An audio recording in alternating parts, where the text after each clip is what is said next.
നമസ്കാരം. മലയാളി വാർത്ത ലൈഫിലേക്ക് സ്വാഗതം. 2026 മാർച്ച് 14 ശനിയാഴ്ച ഇന്നത്തെ നിങ്ങളുടെ രാശിഫലം അറിയാം. തയ്യാറാക്കിയത് ജയറാണി EV. മേടം രാശി അശ്വതി ഭരണി കാർത്തിക ആദ്യ കാൽഭാഗം.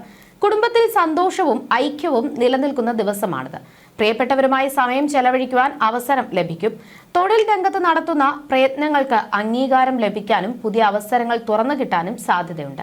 ഇടവം രാശി കാർത്തിക അവസാന മുക്കാൽ ഭാഗം, രോഹിണി മകയിരം ആദ്യ പകുതി ഭാഗം. ആരോഗ്യകാര്യങ്ങളിൽ പ്രത്യേകം ശ്രദ്ധിക്കണം. ദഹന സംബന്ധമായ പ്രശ്നങ്ങൾ ഒഴിവാക്കാൻ ചിട്ടയായ ഭക്ഷണ രീതിയും ആവശ്യത്തിന് വിശ്രമവും പാലിക്കുന്നത് ഗുണകരമാകും. കുടുംബജീവിതം സന്തോഷകരമായി മുന്നോട്ട് കൊണ്ടുപോകുവാൻ പങ്കാളിയോട് സത്യസന്ധത പുലർത്തുന്നത് അത്യാവശ്യമാണ്.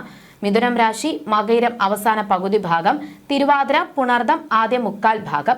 മേലധികാരികളുമായോ സഹപ്രവർത്തകരുമായോ അനാവശ്യ തർക്കങ്ങളിൽ ഏർപ്പെടുന്നത് ഒഴിവാക്കണം. ഇത് ഔദ്യോഗിക പദവിയെ ബാധിക്കാൻ ഇടയുണ്ട്. ബിസിനസ്സിലെ ഏറ്റക്കുറച്ചിലുകൾ മാനസികമായി ചെറിയ പ്രയാസങ്ങൾ ഉണ്ടാക്കിയേക്കാം. കർക്കിടകം രാശി പുണർദം അവസാന കാൽഭാഗം, പൂയം ആയില്യം. തൊഴിൽ രംഗത്ത് വളരെ ലാഭകരമായ ദിവസമാണിത്. എല്ലാവരോടും നല്ല രീതിയിൽ പെരുമാറുന്നത് വഴി ബിസിനസ്സിലും പുരോഗതി ഉണ്ടാകും. മറ്റുള്ളവരിൽ നിന്ന് ബഹുമാനം ലഭിക്കാനും മേലുദ്യോഗസ്ഥരിൽ നിന്ന് പ്രശംസ പിടിച്ചുപറ്റുവാനും സാധിക്കും.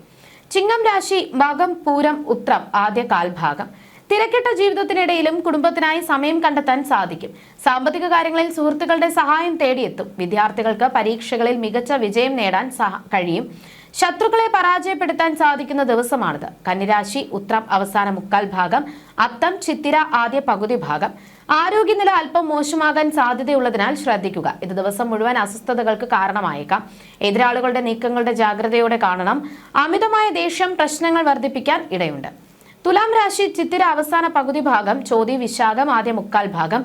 പണം, വിലപിടിപ്പുള്ള വസ്തുക്കൾ എന്നിവ കൈകാര്യം ചെയ്യുമ്പോൾ അതീവ ശ്രദ്ധ പുലർത്തണം. രാഷ്ട്രീയ കാര്യങ്ങളിൽ നിന്ന് തൽക്കാലം വിട്ടുനിൽക്കുന്നതാണ് ഉചിതം. പുതിയ കാര്യങ്ങൾ തുടങ്ങുമ്പോഴോ പരീക്ഷണങ്ങൾ നടത്തുമ്പോഴോ വലിയ ജാഗ്രത ആവശ്യമാണ്. വൃശ്ചികം രാശി വിശാഖം അവസാന കാൽഭാഗം, അനിഴം തൃക്കേട്ട. ആത്മവിശ്വാസവും പ്രതീക്ഷയും നിറഞ്ഞ ദിവസമായിരിക്കും ഇന്ന്. സങ്കീർണമായ പ്രശ്നങ്ങൾക്ക് എളുപ്പത്തിൽ പരിഹാരം കാണാൻ സാധിക്കും. ബിസിനസ്സിൽ കൂടുതൽ ശ്രദ്ധ കേന്ദ്രീകരിക്കുന്നത് വഴി ലാഭം വർദ്ധിപ്പിക്കാം. മിച്ചം വരുന്ന പണം സുരക്ഷിതമായി നിക്ഷേപിക്കാൻ ശ്രദ്ധിക്കുക. ധനുരാശി മൂലം പൂരാടം ഉത്രാടം ആദ്യ കാൽഭാഗം. മൾട്ടിനാഷണൽ കമ്പനികളിൽ നിന്ന് മികച്ച തൊഴിൽ വാഗ്ദാനങ്ങൾ തേടിയെത്താൻ സാധ്യതയുണ്ട്. എങ്കിലും കുടുംബപരമായ പ്രശ്നങ്ങളും ആരോഗ്യപരമായ ബുദ്ധിമുട്ടുകളും സ്വത്ത് തർക്കങ്ങളും മാനസികമായ സമ്മർദ്ദം നൽകാൻ ഇടയുണ്ട്. മകരം രാശി ഉത്രാടം അവസാന മുക്കാൽ ഭാഗം, തിരുവോണം അവിട്ടം ആദ്യ പകുതി ഭാഗം. പ്രണയബന്ധങ്ങളിൽ ഭാഗ്യമുണ്ടാകുന്ന ദിവസമാണിത്. ഇന്നെടുക്കുന്ന തീരുമാനങ്ങൾ ഭാവിയിൽ വലിയ ഗുണം ചെയ്യും. സാമ്പത്തിക നേട്ടങ്ങൾ ഉണ്ടാകാനും അധികമുള്ള പണം റിയൽ എസ്റ്റേറ്റ് മേഖലയിൽ നിക്ഷേപിക്കാനും സാധിക്കും. സർക്കാരിൽ നിന്ന് ആനുകൂല്യങ്ങൾ ലഭിക്കാൻ ഇടയുണ്ട്. കുംഭം രാശി അവിട്ടം അവസാന പകുതി ഭാഗം, ചതയം പൂരുരുട്ടാതി ആദ്യ മുക്കാൽ ഭാഗം. സ്വകാര്യ മേഖലയിൽ ജോലി ചെയ്യുന്നവർ സംസാരത്തിൽ മിതത്വം പാലിക്കണം. മേലുദ്യോഗസ്ഥരിൽ നിന്ന് അവഗണന നേരിടാൻ സാധ്യതയുണ്ട്. സഹപ്രവർത്തകർ ബലഹീനതകൾ മുതലെടുക്കാൻ ശ്രമിച്ചേക്കാവുന്നതിനാൽ കരുതലോടെ നീങ്ങുക.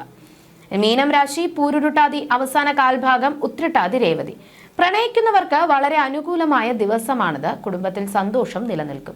കഠിന അധ്വാനത്തിലൂടെ മേലുദ്യോഗസ്ഥരെ തൃപ്തിപ്പെടുത്തുവാനും ബിസിനസ് പദ്ധതികളിൽ നിന്ന് മികച്ച ലാഭം നേടിയെടുക്കാനും സാധിക്കും.